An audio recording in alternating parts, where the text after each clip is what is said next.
So ayun guys, oh, isang tagpo sa LRT guys. Panoorin natin to guys. Ano kayang ginawa ng lalaki dito? Ba't pinapalabas siya ng babae? Baka ng bastos to.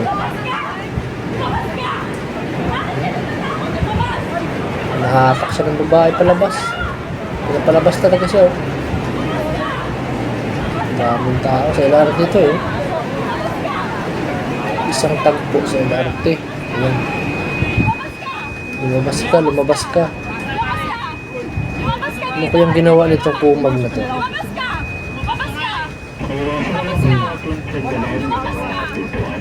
Napalabas talaga siya, oh.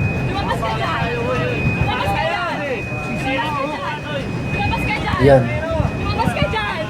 Tapang ng babae. Lumabas ka. Yung bastos siguro to. Lumabas ka, rapin mo yan. Lumabas ka dyan. Talagang lalaki ka, lumabas ka. Labas na lang, para maalaman kung ano. May ginawa siguro itong kalokohan. Hindi naman magre-reklamo yan kung walang ginawa eh.